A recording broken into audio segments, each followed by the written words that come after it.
Thursday. Happy Thursday. We are in Job 31. It's on the screen. Yes. Okay. Alright. I had to get to the beginning. And I have to set the stage for anything before I start talking about anything. So in this chapter, this is a self-defense chapter for Job. So he's defending himself, and when I read it, I was kind of picturing like a courtroom. I feel like he was in a courtroom, not literally, but in my imagination. He's in a courtroom and he's pleading his innocence. Quite dramatically. Yes. Actually, quite dramatically, he's pleading his innocence. And I imagine he's standing in front of a jury of 12 people, and all but begging, I guess, his innocence. So, Yes. Okay. This is also his final plea, I guess is what you call it. His final argument. His final for argument. his innocence. Yeah, these are his closing arguments. So, Yes. you want to lead off? You want me to? Okay. That goes 1 through 4. I have made a covenant with my eyes. How then could I look at a young woman? For what portion would I have from God above? Or what inheritance from the Almighty on high? Doesn't disaster come to the unjust and misfortune to evildoers? Does he not see my ways and number all my steps? What's he talking about? What's the topic? What's he defending himself against? Lust. Lust. Yeah. So he starts out with defending himself against lust, and he's going to defend himself against several different types of sin. Yes. And the first being lust. Who has accused him of lusting? I don't know that anybody's accused him. I think he's going down the line, going down the list of sins, and maybe listing out, I guess, what he thinks is bad in order. Maybe, I don't know. You want to know what my thoughts are? My thoughts are, in defending himself against these sins, he's pointing out other people's.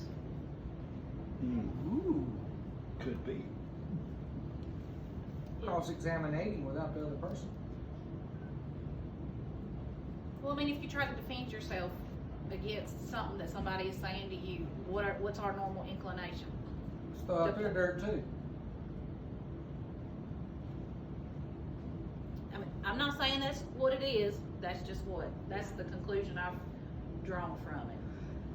But I guess I find it odd that he's defending against something that we've not seen him accused of. Which you may be right. Maybe he knows something about his accusers and he's throwing that out. Not that he's done it, but yeah, letting them know. Maybe it's one of those friends. Letting them know that he knows they did it. Yeah. Could be. well, I mean, it's something that I found while studying and everything.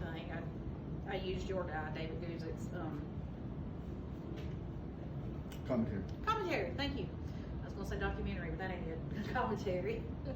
And he had pointed out that in those days that if a man was to ravish or lust upon a woman, he would take her as another wife or a concubine. So I'm pretty sure some of the people that are pointing their fingers at him, not necessarily his 3 friends, but by this point he's got a crowd of people, Right. That's out there pointing fingers at him. I'm sure several of them probably have more than one wife, but And Job doesn't. and Job doesn't. He just has the one. Where she is, only God Which knows. might explain, because maybe people are talking about she's disappeared and it's because he's been lusty. Mm-hmm. I don't know. She has certainly disappeared.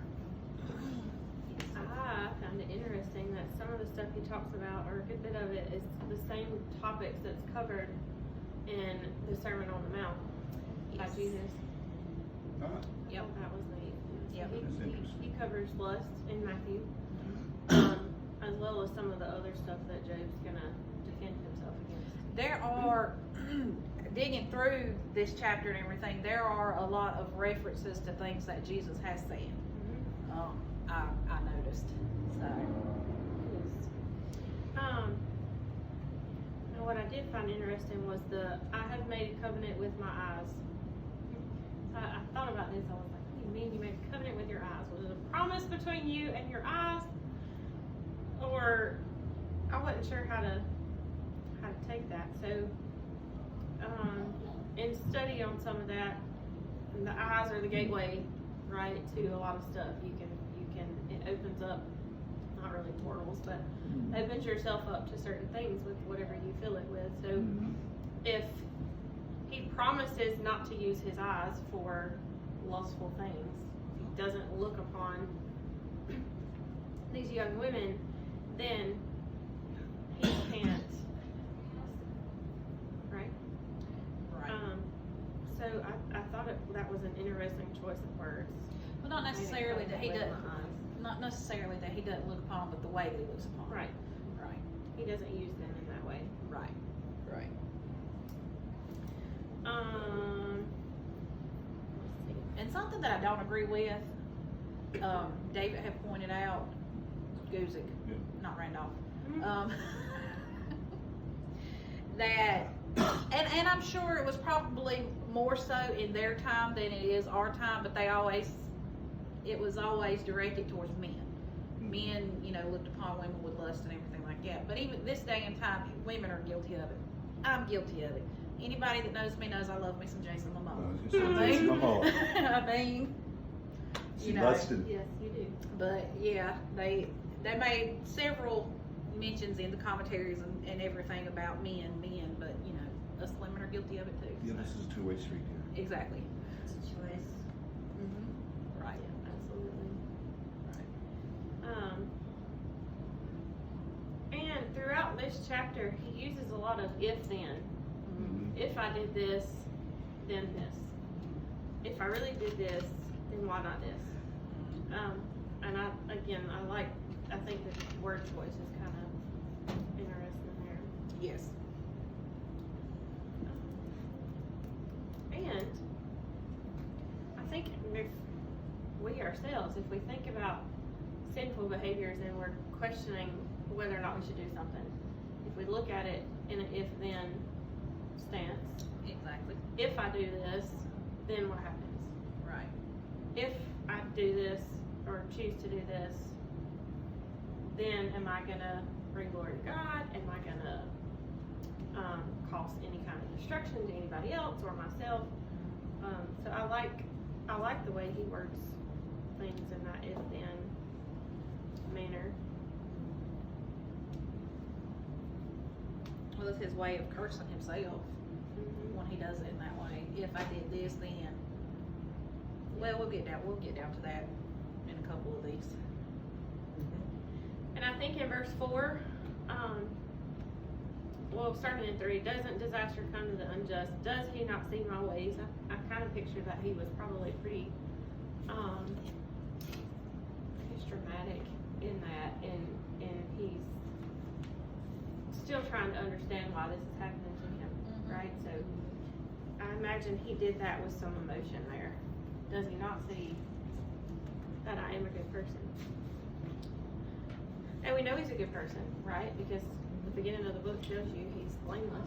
We do, but the irony is when he's making this speech in front of all these people, they're looking at him saying, God does see your evil ways and you're being punished. Yes, the people definitely believe that he's So not a blameless person. he's making the speech meaning one thing, but it sounds like he's admitting something else. Well, it's something that even he is guilty of. Because they were so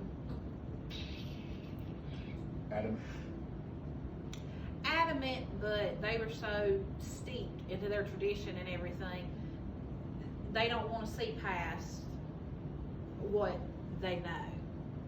If you do good, you're rewarded. If you do bad, you're punished. Job, for all intents and purposes, is being punished. But they don't think that it could be something other than what it seems to be. If you look at the stories before this, historically, God did pour out wrath on people who, Mhm. because they did bad things or because they were wicked. So historically, that's all they've seen. That's all they know. And one commentary I read talked about how most people of wealth and prestige, like Job was, did, use their money for selfish reasons and flaunt things, but at the same time tried to make themselves look non-blemished, I guess, in the public eye. But other people knew that they were guilty of those things. So I think maybe the friends had a valid argument, I guess, if you look at history and what they're used to. Right. Historically, yeah.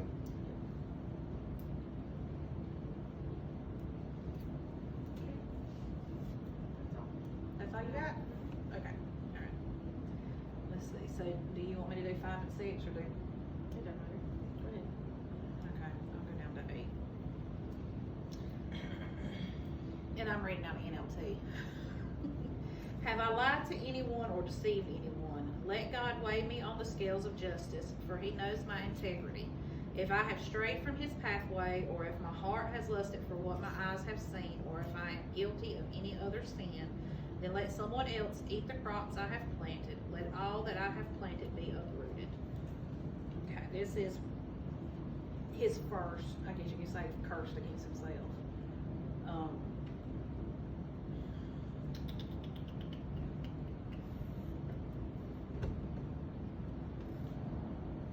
Okay, so let's see. In verses 5 through 6, he's proclaiming his blameless life because he lived an essentially truthful life. He was so confident in that he didn't fear for God to examine his life in that regard. I mean, weighing on the honest scales. What did George read? Which one? 5 through 6. If I have walked in falsehood or my foot has rushed to deceit, let God weigh me on accurate scales and he will recognize my integrity.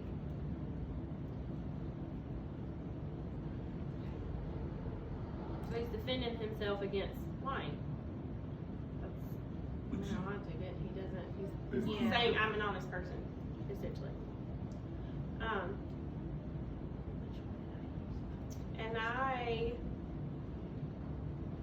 let's see. In 7 and 8, so one of the commentaries broke up the different groups of verses into different sins that he's defending himself against. So 7 and 8, it broke it up into etc. It was lust and then lying and then etc. And it said he's defending himself against sins that he would have committed with his feet, his hands, and his heart. And it doesn't elaborate on what those might be. So, but if my step has turned from the way, my heart has followed my eyes, or impurity has stained my hands. So that I thought that was interesting and grouped those into etc. Yeah. And didn't break it out. Well, I would assume etc. is every other sin you could Right. possibly commit. Right. Hands, feet, Yeah. or heart. Right.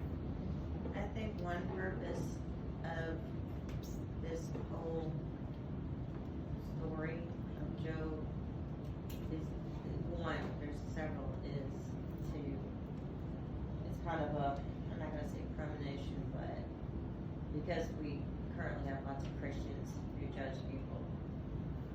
And I think this is to show how he is so innocent and still people can be Right. blinded and judge and mock and so forth.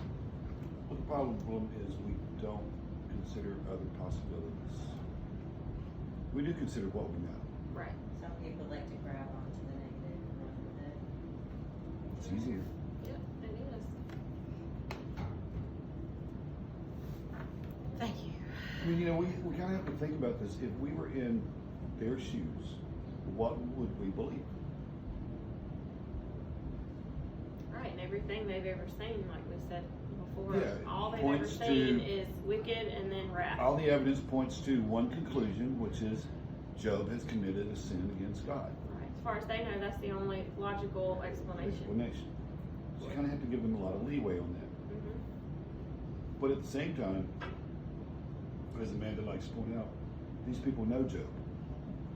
They know who he is. Doesn't that count for anything? Maybe think I he's got hiding something. If it was you, I would have it back. I would believe you to the end. Yeah. Maybe they think he's hiding something, or maybe now they think, well, we didn't really know who you were after all. I think that's more the question. Maybe we didn't really know you. But where does doubt come from? Whose doubt? Their His doubt. or theirs? Their doubt. Well, it only takes a little tiny little seed to plant doubt. I've always been taught that doubt comes from the devil. And this is a battle between the devil and God. So, you know, I think this is a warning that it's very easy for us to be susceptible to those seeds of doubt. Do you think he could be influencing them? Who? Satan? I think he is. It's a possibility. I mean, because God told him he could not kill Job, Mhm. but everything else was fair game. So yeah, He's taken away his possessions, his wealth, his children, now his home because he's stranded to a dump. dump mound. So now his friends, he's lost his friends because they believe he's done something wrong, and he's saying, "No, I haven't." You know, so I mean, I would think that I think Satan uses whatever power and tools he can. and you see what makes it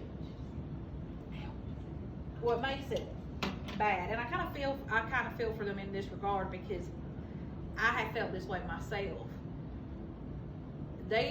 Because you know what Job's going through, they are, you know, adamant that he's sinning. Nobody knows about it, but I think they also feel like, you know, they've thought Job was just this good, blameless man, you know, for as long as they've known him and everything.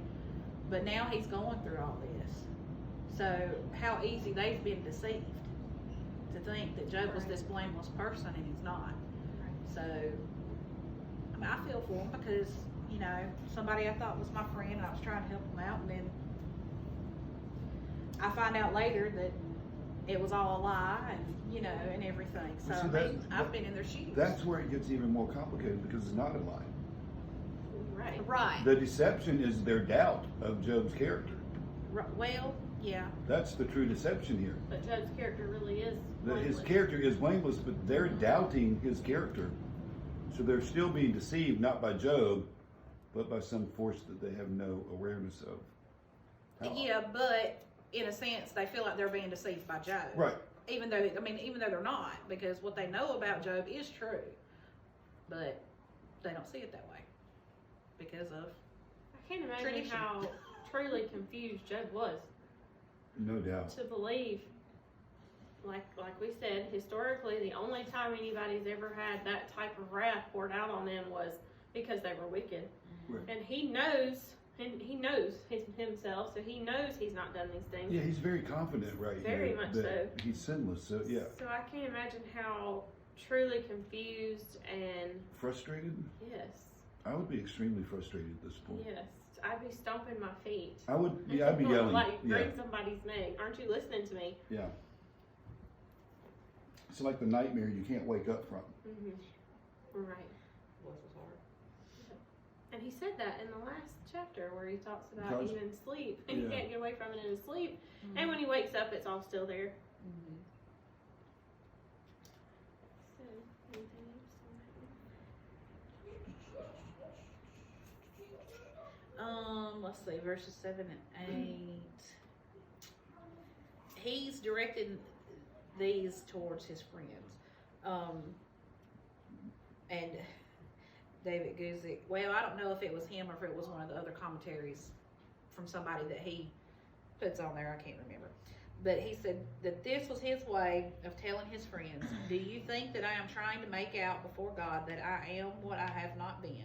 Would I talk to God with what would be blatant insolence if I had not the facts to back me up? I thought that was pretty. Yeah, he's pretty demanding to God.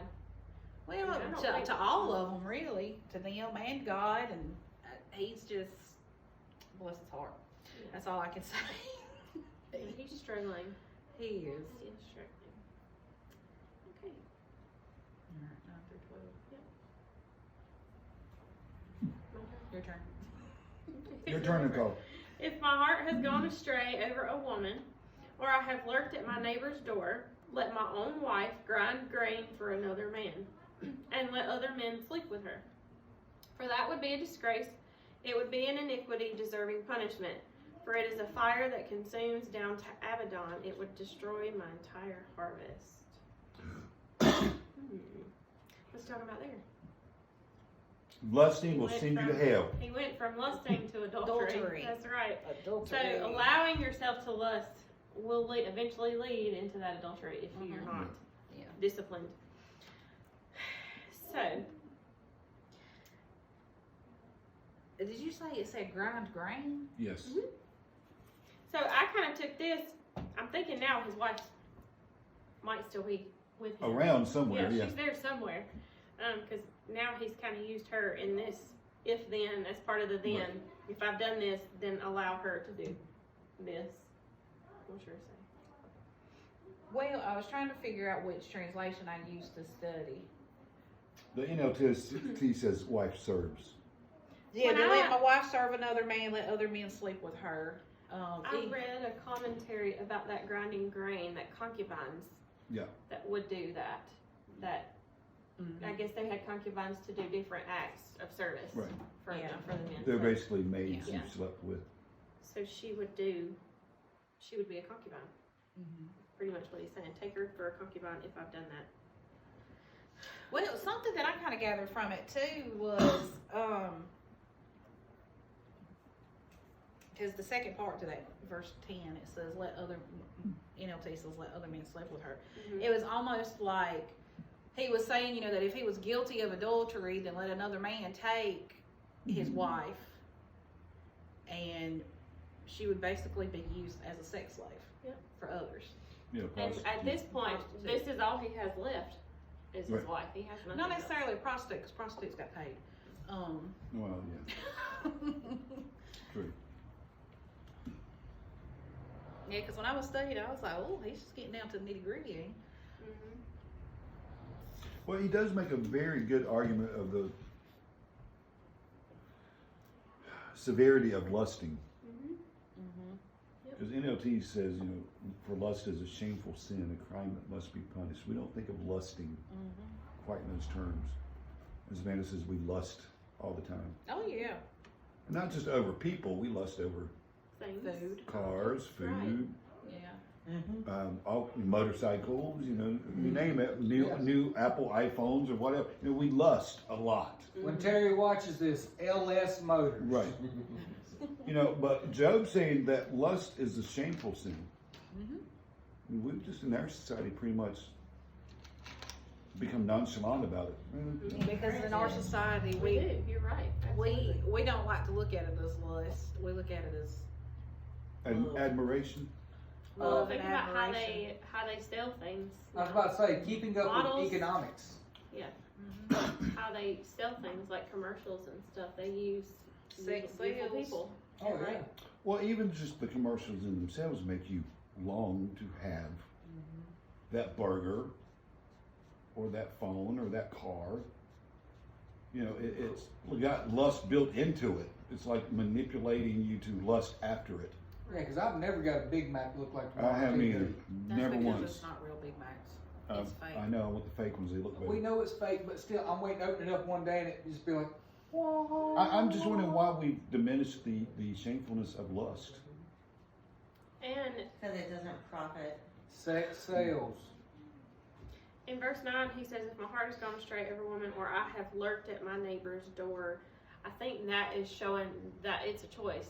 You Mhm. choose to make those decisions. You do. Your heart doesn't make it for you. It's your own conscious choice when you decide to commit adultery or be unfaithful. Or lust. Yes, or lust, absolutely. Jesus said lusting and adultery was the same thing. It's the same thing. I think any emotion is a conscious choice. even though some people would argue with me. I would argue that one. Yeah, I would. no, Yeah. I can't control my emotions. That is not a choice. Maybe for some, not for me. Either that or I don't know how to control it. That might be a better. yeah. I would argue. I'm argue that one. guilty. I'm guilty of it myself. I mean, Nicole gets my blow ups all the time. So, I mean, But we I do. think I think some emotions you have a choice, like how you lash out in anger, and the Mhm. Bible tells you slow to anger. You're supposed to bite your tongue because your flesh is gonna lash out. Yep. With stuff Right. like that. mhm. But then there's that whole what's it called? Where you smell something and it takes you back to a certain emotion. Deja vu type thing. Oh, yeah. And Levi Lusko used that as a sermon where he talked about they were standing around the fire when when Peter denied Jesus. Right. Mhm. And it's a whole sermon, you'll have to watch it, it really is a good sermon. And then Jesus, when he comes back to Peter later, he waits until there's a fire and he tells Peter he loves him 3 times Mm-hmm. to cancel out the 3 denials that Peter used. And he did it around the fire because he did not want, the olfactory nerve Mhm. is directly linked to your memory Mhm. and your limbic or your emotional system. Mhm. So he said that Jesus wanted Peter to know anytime he smelled fire, he didn't want He didn't Peter to want to remember the automatically bad. go back to Yeah. his denial. He wanted it to go back to Jesus loved him. Yeah. And I do that. I can smell something and it evokes an emotion before you even have a conscious thought to control something. Yeah, I see what you're saying. You're right. I mean, it's almost like a trigger. Yes, absolutely. You know, certain things trigger certain emotions. You cannot control that. You're right. But there are things like anger and hatefulness. Yes, no, I agree with that. I agree. And It is hard to control anger, but I think it is. yeah, you can let it out, but then you have the conscious choice to stop it Yes. and pull it back. You know, Yes. so- but you also have that with sorrow. If you smelled something that sent you to a sorrowful state, you can't help going there, but you have the choice to pull bring back yourself from out it. of it. Yes. Yeah. Yes. And I think that's where choice comes in. You may not be able to stop the initial entrance there, yes. but you can But certainly to stop. turn it around. Yeah, Right. turn it. You can choose to turn it around. I do agree with that.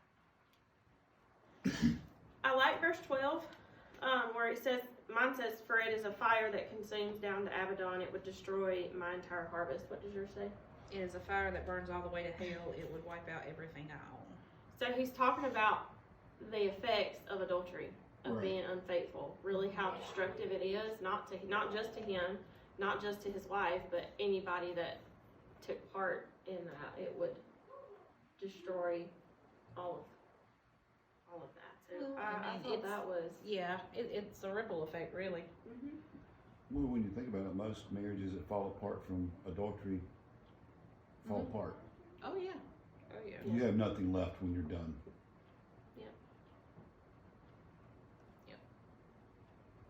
That's all I have. That's all you got? All right, moving right on. 13 through 15. Is that what you got? All right. If I have been unfair to my male or female servants when they brought their complaints to me, how could I face God? What could I say when he questioned me? For God created both me and my servants. He created us both in the womb. How fitting How fitting for today's indeed. time. And not necessarily in a servant aspect, but in just people In aspect. general. Yeah. I think that this is the theory that you treat the person that cleans the floors the same way you would treat the CEO because Right. they're both relevant and they're both important. Mm-hmm. And they're both created by God. They're both Yep. created by God. Yep. And I think that's important to remember in today's time. Yes. Well, I think the There's so important much. point here is the question, how could I face God? You know, when we're on Facebook and we're writing nasty comments, we're not thinking about That's his creation. We're gonna have to face God about this nasty comment that I'm writing anonymously from where I'm sitting. Yeah. there's- About something he The made. defense on that is God don't have Facebook. Anyway. And that's what a lot of people, a lot of people feel, God won't see me, God don't see me doing this. A lot of them don't believe. They know he's omnipresent, but they don't wanna believe he is. They better read You that know? part about, he's recording everything and it gets played back and you have to answer for it, so yeah. He may not be watching you on Facebook, but he's watching you, so he knows. Yeah, he knows. I don't think he's gonna not let you in heaven because you didn't hit like on a post or share it, but Type amen. We're Yeah, talking type about, amen. we're talking about how you treat other people. Treat others. Yes. Exactly, that's what we're talking about. And Job, he treated his servants well. I wonder if any of them might have been in the crowd though, trying to say otherwise. Job seems to be pretty You much know, alone. I think he's just covering all the bases. He's like, all right, you've already said all this about me. I'm gonna say anything else that you could possibly Yeah. say. That et cetera. Let Yeah. me just cover anything, any other stone you can throw at me. Right. would he's prob- pulling an M&M off 8 Mile. I think I would argue that his servants wouldn't do that to him, because Yeah, I think we'll throw he's that. a good, Yeah, he's I a don't good think- man. Yeah, I don't think they would. And they're gonna respect him and probably be on his side here. They may be as confused as he is about why all this is happening, but Right. if you work for a person that was really good to you, and you work there for a long time, you're pretty much gonna know this person. Right. Say, well, he's never been bad to me, Yeah. so there's no point for me to turn and say, oh, he's a horrible man. So yeah, I don't think they would And be in the crowd. and that alone should speak volumes for Job, because Yeah. in those days, and even in, our past with slavery, not all slaves were treated horribly, but most of them probably were.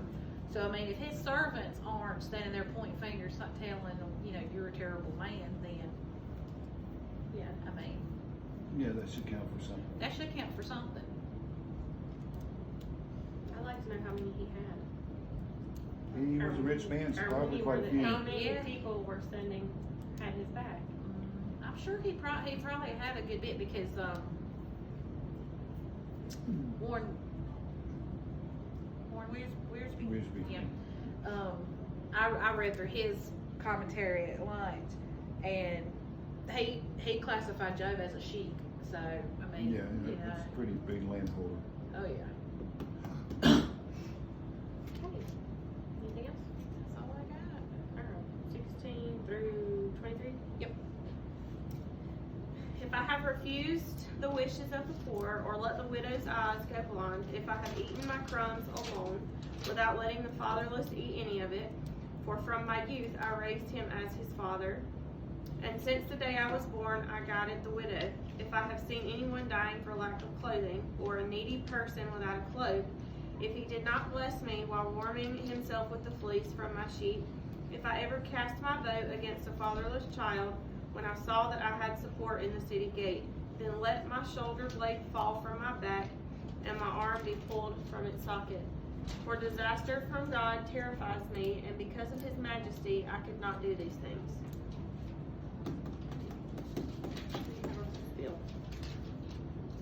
Yeah, his arm ripped from his socket.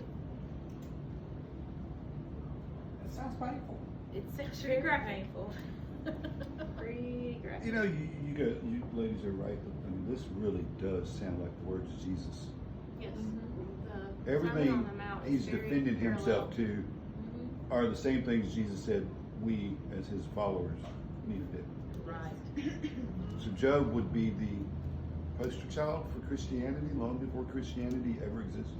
That's a good way to look at it. Yep. So that verse where he let my shoulder blade fall from my back and my arm be pulled from its socket. The verse before it says, "If I ever cast my vote against a fatherless child." So I learned that back then to vote, you raised your arm. You raise your hand. So he's talking about if he voted in a way for somebody that he would benefit from. So he's not voting for the best person, he's voting for the person that he will benefit from. Then they would rip his arm. They could rip his arm from its socket. Right. Because that's what he uses to vote. So What were they I voting found on? that pretty interesting. What were they voting on?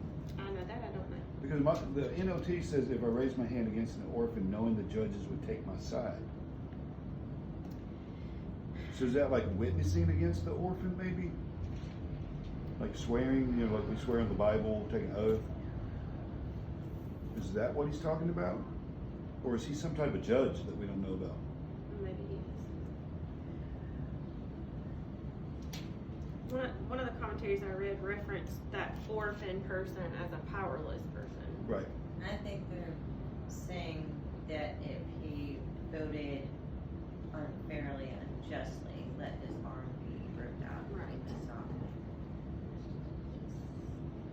Well, with it saying no, the judges will take my side, it almost sounds like if He's right if up he there with the accused, judges. like if he was accusing the orphan Right. of doing something. Which you'd have to take an oath probably to Yeah. swear that it's the truth. Right. Maybe. I don't know. I don't know. What about ESV? What is that?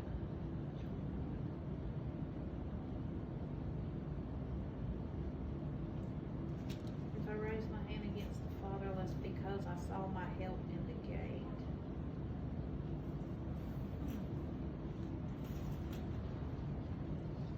I don't know. Maybe it's just referencing his power. I knew he was Maybe. a powerful man. Maybe he, That's true. He is Yeah. a powerful man. yeah, maybe his influence alone meant more than, That may be The what average he's person. referring to, yeah. Because, you know, they did gather at the gate and they discussed, people brought cases before them, the elders. So maybe that's what he's talking about. I was also thinking about raise my hand. I always think about how smack them down.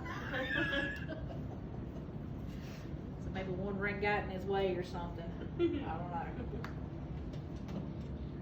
But needless to say, he was good to the orphans and he was good to the widows. he was. Yes. And then in 23, he says, "For disaster from God terrifies me, and because of his majesty, I could not do these things." So I think there it shows how he feels about God, how he feels. He has purposefully tried his best to be righteous and live up to what God would want him to. Well, the NLT reads a little differently. For if the majesty of God opposes me, what hope is there? You know, if God is against you, what is your purpose of going on? Right. And that's what he's saying. That there would be no purpose in continuing because there's no way I can win. Something else we often don't I think like about how that nowadays. sounds, yes. You cannot beat God, That's right.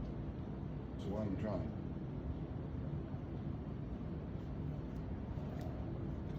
Yeah, because one of my question that I wrote at the end of these notes. I wrote, so knowing what God can do, why is it so hard for us to treat people the way Job did? Selfishness. Hmm? Selfishness. Mm-hmm. Yep. We'd much rather have our way than the right way. Yeah. We think about ourselves before we do others. Which is a human Absolutely. thing. Mm-hmm. Oh, yeah. We gotta stop being human. Fleshly. Well, you know, you say that laugh, but that's true. We do have to stop being human. That's the flesh. Yep. We have to become spiritual, spirit beings that Yeah. isn't controlled by the flesh anymore, which is hard. Otherwise, you can't be Job. You know, we're getting an insight into the level of spiritualness he has. Who we should strive to be like. Who we should strive, because I mean, like I said, he is the poster child of everything Jesus taught us was the Christian way. The way is Job.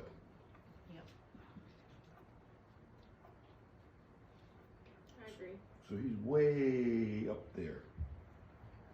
The question is, how did he get there? God's in his heart. Maybe we'll find out. Maybe we will. Well, I agree, God is in his heart, but he didn't have the New Testament to show him the way, No. but he got there anyway.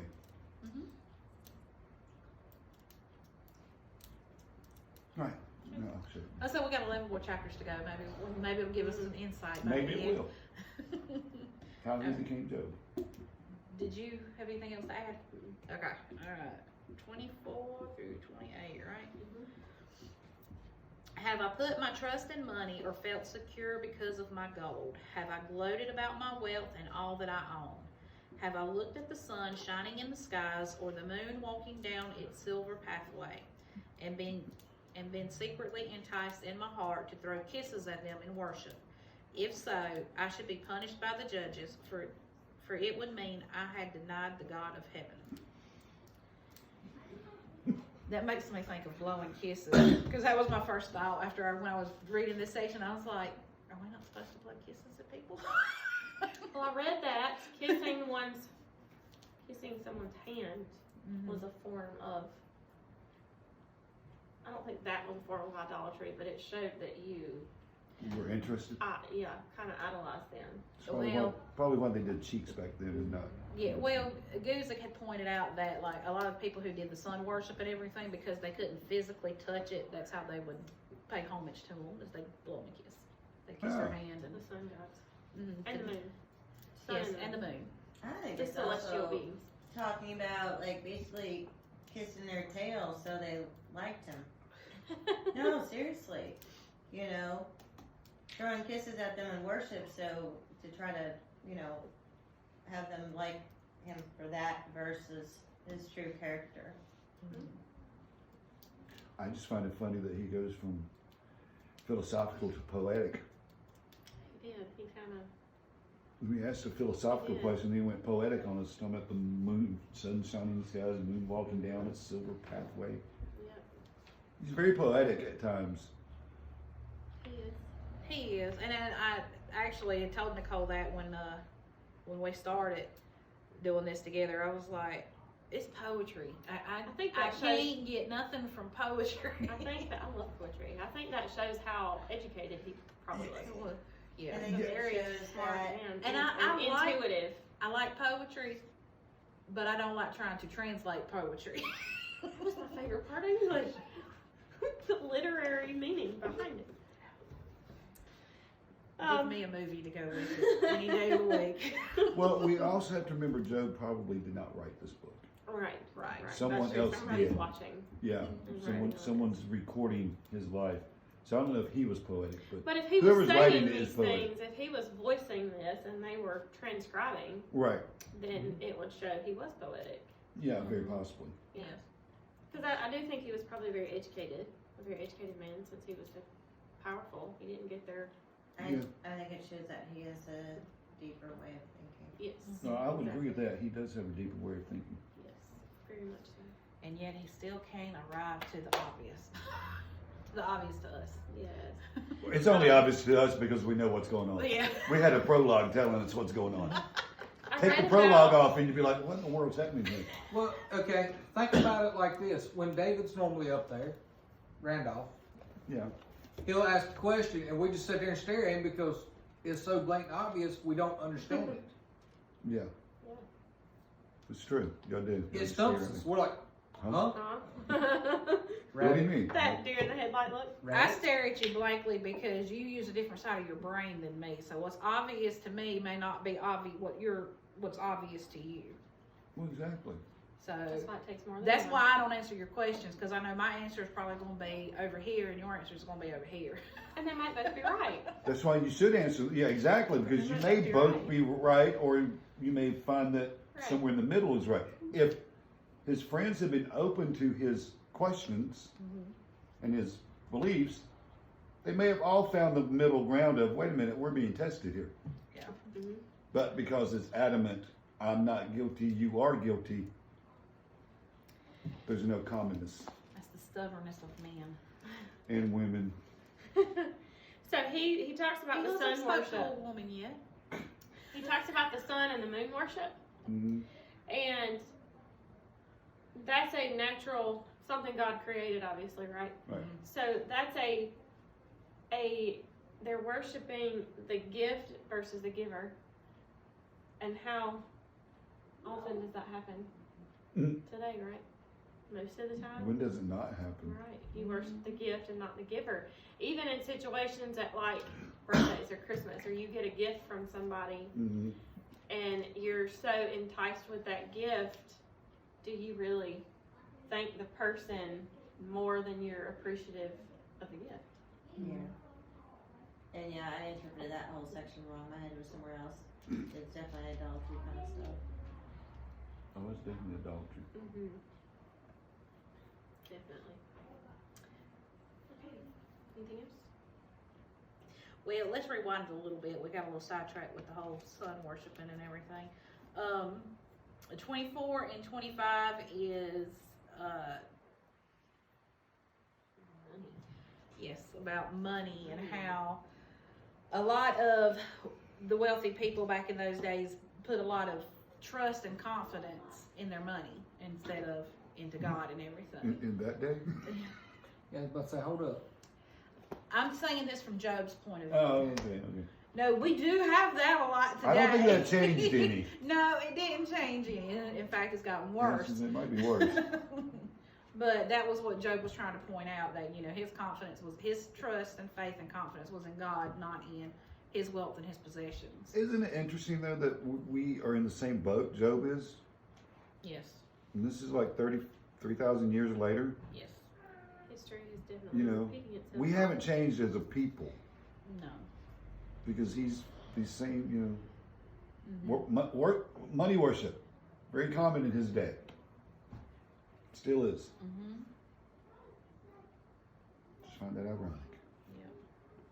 A lot of this is It adultery, really is. Yeah. lust. It's all prevalent today. Alright, that's all I have for that. Okay, 29 to 34. Yep. Have I rejoiced over my enemy's distress, or became excited when trouble came his way? I have not allowed my mouth to sin by asking for his life with a curse. Haven't the members of my household said, "Who is there who has not had bad enough?" Let me start that over. Who is there who has not had enough to eat at Job's table? No stranger had to spend the night on the street, for I opened my door to the traveler. Have I covered my transgressions as others do, by hiding my iniquity in my heart? Because I greatly feared the crowds, and because the contempt of the clans terrified me. So I grew silent and would not go outside. There's a whole lot Yeah, of stuff right there. there really is. So he starts off talking about his enemies and how he doesn't wish them harm. He doesn't try to avenge himself or bring harm or anything to them. And how many of us can say that we don't wish harm, or not harm, but we don't think badly of enemies and things. And this goes back to the Sermon on the Mount, where Jesus says to To love your your neighbor enemy. and love your enemies. Yeah. Mhm. So that could step on quite a few toes. Yes, because we, and I say we loosely, because I know there are some people that don't, but we have a tendency to rejoice when Our calamity enemies, yeah. strikes our enemies and Yeah. everything. Yes, I've been guilty of it. When I know others I fail, have. we're happy. Yeah. So it's about time they got theirs. Exactly. Or when people say, "That's okay, karma will take care of it." Mhm. That's the same thing to me as wishing. That's almost a cursing at that point, yeah. You're cursing them. Mhm. Karma will take care of it. Yeah. Yeah. Then he talks about, here's his household again. So I assume that's probably his servants. Mm-hmm. And there it says, "Have they not said that I do these things?" So the servants, it does sound like they're kind of They've got his back. They're saying, you're not right about who Job is. This is who he is. This is what he's done for us. So he's obviously very generous. He gives food. He gives clothes. He opens his home to whoever needs it. And then, 33, have I covered my transgressions as others do by hiding my iniquity in my heart? How does yours read? 33? Is that what you said? Yep. Have I tried to hide my sins like other people do, concealing my guilt in my heart? Do you know who other people are? I'm assuming his friends. No? In the King James, it reads, if I covered my transgressions as Adam by hiding mine iniquity in my bosom. So Adam put all the blame on Eve, right? Right, Just yeah. like a man. He He casted did, it off well, onto Eve. He kind of blamed God too, but anyway. Yeah, he did blame Yeah, God. he did. He said, the woman you gave created me. him. Yeah. You gave it to me. She made me do it. Doesn't matter that I was standing there and didn't stop her. I could have said no, but I didn't. Right. Yeah. So I found that was very interesting that he referenced all the way back to Adam, to the first man who was had blame placed on him. Right. And Job saying, I'm blameless. And then because I greatly feared the crowds in 34, I kind of took that as a conformity Yes. to the world, conforming to you do this because that's just what's accepted. Or you're going to get Don't want blasted. to cause no Right. waves. Right. He didn't want to, He didn't want to be canceled. Right. yeah, cancel culture. Cancel culture, yeah. Cancel Job. And again, we're right back to today, right? Because that's Very common. very, very common. We do Say the things. wrong thing and- nowadays and you're blasted out. Right. And how many people conform to the people they're around? They're this way with some people, and then when you put them in this setting, they're Totally different. just like them. Chameleons, that's what I call them. That's a good word for I it. think Job would call them fake. Posers. Yep. Posers, fake, yeah. Yep.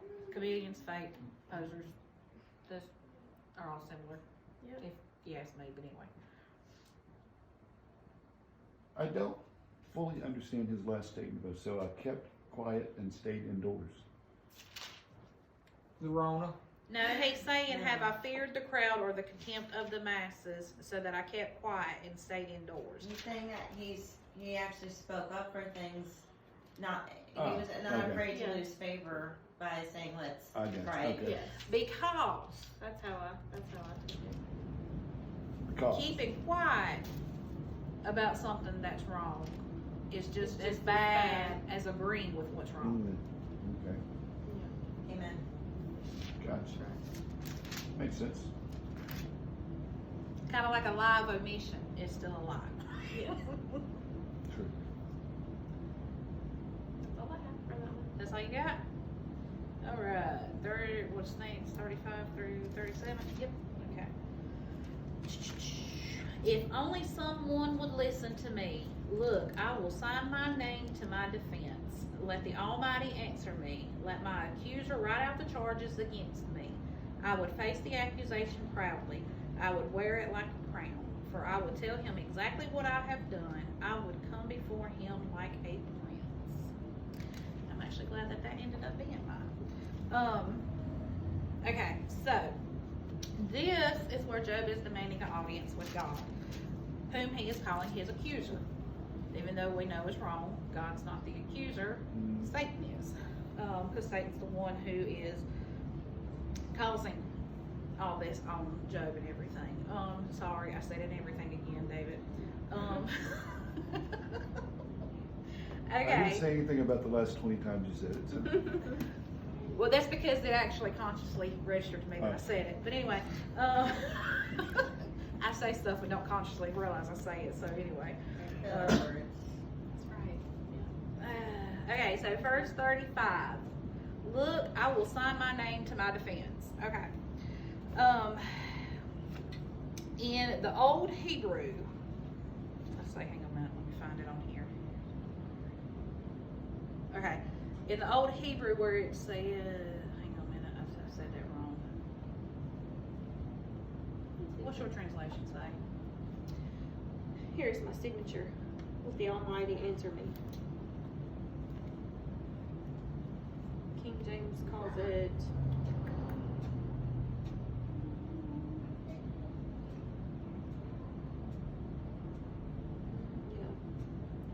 Okay, well, one translation it says, "Here is my mark," which in the old Hebrew literally means, "Here is my Taw." Taw is the last letter of the Hebrew alphabet. It was used correspondingly with the X that we use for people who to sign, or that's their signature or their mark. The shape of the Taw is a cross-like figure. So technically, Job is saying, "Here is my cross." So I thought that was pretty Lord Jesus cool. reference. Yeah, and it's at the end of the Yes. alphabet, so it's like the end of the Hebrew alphabet. Yeah. So it's like the final, this is it. This is my conclusion. This is it. That's all she wrote. So you would argue that the cross is Jesus' mark. Kinda. That's his signature. Yeah. Yeah. And that's almost what it's. Well, I mean, it's like, it's. It's alluding to that. It seems to be alluding to that idea. Right. I mean, and Jesus says, pick up your cross and carry me. So, I mean, to me, I think that it all kind of just gels together. In Well, a we sense. did call the cross the mark of a Christian, so I mean, it Right. makes sense that that is his signature. Go ahead. I had something else in 35. Did you have anything else? No, that was all I have for 35. So, my version reads, "If only I had someone to hear my case. Here is my signature. Let the Almighty answer me. Let my opponent compose his indictment." 35 in King James says, "Oh, that one would hear me. Behold, my desire is that the Almighty would answer me, and that mine adversary had written a book." So, do you know what adversary means? The definition of adversary. It's an opponent, An opponent. someone who's against you, Do you know what Satan's name means in Hebrew? adversary. Yes. Adversary, adversary, yes. So, Job is comparing Hang on a minute. Satan or Lucifer? Satan. Satan means adversary. Satan means adversary. Okay. So, Job is referring to God here, and he's called him His Satan. essentially, yes. Kind of, sort of, yes. Essentially, he's called him Satan. Yes.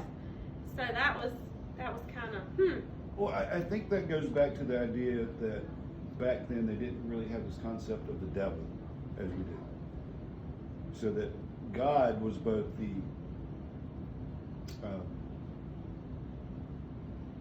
benefactor and the adversary. Which goes back to that Jewish idea we talked about before about the angel Samael being the angel of God who does God's dirty work for him. Right. So it's all one thing. It's only in modern times that we've separated it out into Lucifer, Satan, as a separate entity from God. And I think that's why he can accuse God of being the adversary and God at the same time. And it's right not- now he definitely feels like an opponent Yeah, to him. definitely. And the first part, if only I had someone to hear my case, I think this is kind of like the last plea of, can you Somebody please listen to me? Somebody please listen. Somebody listen to me. I think this is probably the most dramatic. He's about to rest his case, and he said, "Here's my signature," so he's finishing it off. So I imagine he was pretty dramatic and very stern, or trying to be very stern, and his frustrations are probably at their How long can you be highest. stern when you're standing in the dung heap? as stern as he could be. Well, something that I had noted from Guzik is, by this point, he's kind of gotten a little belligerent. I hope so. Yeah. Yeah, He's been defending himself Yeah. for quite some time. I mean, he's yelling a bit here. well, I mean, it's one thing to defend yourself, but I think that your tone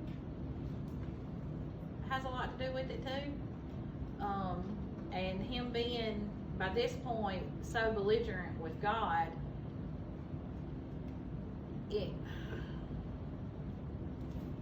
it's almost like he's sinning while he's defending himself. Because, I mean, You think it's sinful to be belligerent with God? well, I mean, I How's don't he being know. belligerent? I think God probably knew. I think God understands our frustrations and Yes. everything, but I do think we can take it too far. Okay, in what way? I don't know, David. I don't know. Well, I'm curious because, I mean, we Well, never I really mean, like- think about this in those terms. Well, like when he said he would approach, he would come before him like a prince. Right. To me, that's kind of arrogant sounding. Didn't Jesus go before God as a prince? But Jesus is God. I understand Jesus is God, but and you gotta look at the perspective in which he's writing from. He knows he's gonna be up there one day with him, and it kind of go along with Jesus a lot too. Mhm. Look at 36. I would surely carry it on my shoulder and wear it like a crown. What does that sound like? A prince. Yeah, but what else? Jesus. What'd you carry on? He Cross. carried on his Your shoulder burden. and he was Well, crowned. I think that's what he's alluding to, that, you know, accuse me and I'll wear this burden because I know it's not true. I will come before you confidently like a prince would and arrogantly and tell you it's not true. I do think there's some foreshadowing there How many chapters is in Job again? that 42. Never mind. Thank you. Mhm. You got anything else? I think he's proving that he would take it with integrity. Yeah, that too, yeah. Courage, Third, integrity. yeah. Yeah. Because he's that sure of Yeah. himself. I guess my question is, you know, how far can we go with God before we anger him? I don't know. I don't have an answer for I that. don't know. That's why I'm I'm asking. just- Never really thought about it, but I mean, I I got don't know, mad but and just from frustrated. everything that I've been reading, to me, he's at that point. But anyway, He's at a break. He's definitely about to crack. yeah. Yeah, well, he's Oh, he's already cracking, cracked. He's yeah. already cracked. He's getting ready to like jump off the cliff at this Yeah. point, I think. And I think he could kill people at this point. Yeah. All right. Anything else? Nope. 38 and 40. If my land cries out against me, and its furrows join in weeping, if I have consumed its produce without payment, or shown contempt for its tenants, then let thorns grow instead of wheat, and stinkweed instead of barley. The words of Job are ended. So when he's finished his argument, he's sat down, he has closed his mouth at this point. That's a stupid way to end. Really? Yes. After going confidently as a prince before God, and then you, well, if my land accuses me, let the weeds grow. Yeah, that's pretty much what he's saying. Really? Yes, that's pretty much what he's saying. I think he's probably realized that by this point, he's lost the attention of the crowd. Oh yeah. I mean, after so long of somebody protesting something, you just kind of. I think this is an example of you should have shut up 5 minutes ago So I have something about that. It's a and question. ended at the end of the print going before God as a prince. I'd have stopped it. I would have stopped there. That's the drop mic, and you know, Yeah. oh, by the way, let me pick this back up. And if my land accuses me, let the weeds Let the weeds grow, that's right.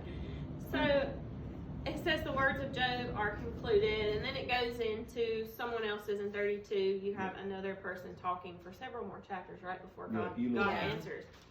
So if you go backwards in Job, then Job's pretty much been defending himself since all of this. Either the friends are talking or Job's defending himself, right, in every other chapter. And his constant cry or complaint is, why isn't God listening? Or why doesn't he answer me? And I kind of wondered if maybe he hadn't shut up long enough for God to answer him. Maybe his pleas have washed Overshadowed. out the stuff, the voice from God. Maybe God did try to answer it, and it's like he's talking, and then Job starts back, and he's like, well, I can't get that point across because Well, yeah, and he's back and forth between man and God, man and God, man and God. It's like, Yeah. I'm He's telling not you, stopping. and I'm arguing with you. Oh, God, help me, and then I'm back to arguing with you. God's like, well, you don't care. You don't care to or hear my you're not going to response. sit down long enough and be quiet so I can so I can tell you. Is all this directed at them, directed at me? I don't know, it's hard. It's confusing. So you're thinking God's saying, okay, when are you gonna stop and listen to me? Mm-hmm. Because that's when, I mean, I'm guilty of it. No, I know. You can't hear him if you don't listen, or if you don't stop. Be still and know that I am God. You know. Yeah. This is true. He hasn't been still.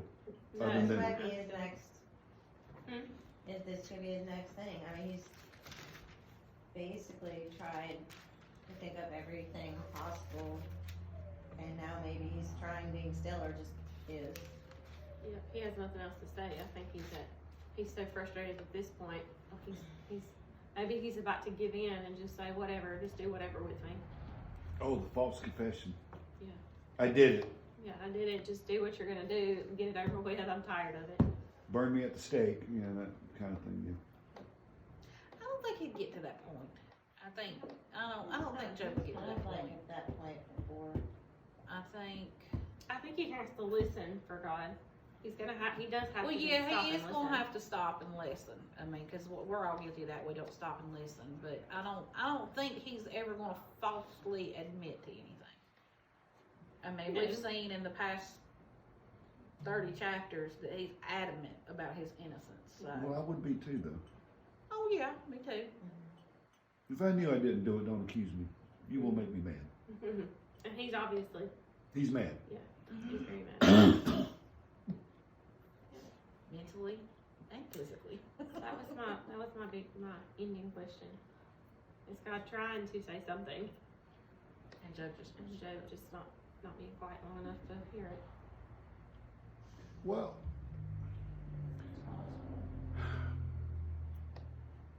given the past 31 chapters, I would say no. I don't think so. Because everything his friends have told him don't apply to him. So if God was trying to speak through them, But if he's so worried about the friends, what the friends think, and he's so worried about defending himself to the world, then maybe he's, Because we allow the world's distractions to let us not listen, and the world's distractions in this day and age are in so many different forms. that's true, but I think that God would try to speak through his friends as they're speaking if God was trying to get Job's attention. I think they still. And I don't think we saw that. No. no. So therefore, I don't think God's saying anything to Job at this point. I think God is completely silent for the moment. Maybe so. You might have had to go through all this to then learn that now is the time to be silent, Well, I think, essentially. what you gonna say, Amanda? I think God's waiting for Satan to concede. I think you're right, yeah. He's not going to interfere until Satan says, It's one of I two can't things do are it. going to happen. Job's either going to speak out against God, Mm-hmm. or Satan's going to concede. and that may be the problem. Maybe God's not speaking because by speaking he might influence Job's choice. Right. And then Satan would be like, well, you cheated. Mm-hmm. So maybe God's quiet for that purpose, and makes me wonder how often is God quiet in our lives? Because In the most difficult times. in the most difficult times, because we need to make a choice unbiased that's true. And I think that goes back to that's where people say, I lost my train of thought. Wait a second. God won't give you more Then, than what you can handle, Handle. and He absolutely will. yes, he will. I have been there. I know He will. Me too. But you've got to realize that He is there, and wait for Him to help you. Reach out to Him, and then wait for Him to help you But isn't get that faith? out of that. I mean, Yes, faith is knowing God's there and not feeling God, seeing God. absolutely. He's not doing anything, but you know he's there, and you Yes, keep and going. if you don't have that, then by all means, it will take you out. Yes. It will take you out. And I think we see that a lot. It takes people out because they don't really have that faith of knowing God's Yes. there, even when they can't feel Him, touch Him, see Him. Yes. You just have to know. You have Yes. to act on So what he you can't. absolutely, yes, He will absolutely give you more than what you can handle. but he never meant for you to handle it on your own anyway. Right. That's a little, Well, you see, so that's a little Hmm. twisty turvy. yeah, and the verse that saying takes root Mhm. from, it's actually talking about temptation. Right. And God, That goes back to your choices. well, yeah, but God's not the one who tempts us. Right. God doesn't gives us temptations. All that comes from Satan. And we get the wisdom from God. We get the wisdom from To God. avoid He those gives us a temptations. way to get past it, to Right. to He endure. gives the out. Right. But it goes back to choice. You have to make the choice to take the out. Exactly. Just like you have to make the choice to have faith when you can't feel anything. Mhm. And God's quiet. Yeah. Because God is often quiet. And I think with human emotion, you have two different ends of the spectrum. You either feel a whole lot, Uh-huh. and which is what you normally feel in a situation like this, and then you go to the opposite end of the spectrum and you feel nothing. You're numb. Yeah. You can't feel anything, and both of those ends of the spectrum are very overwhelming. Mm-hmm.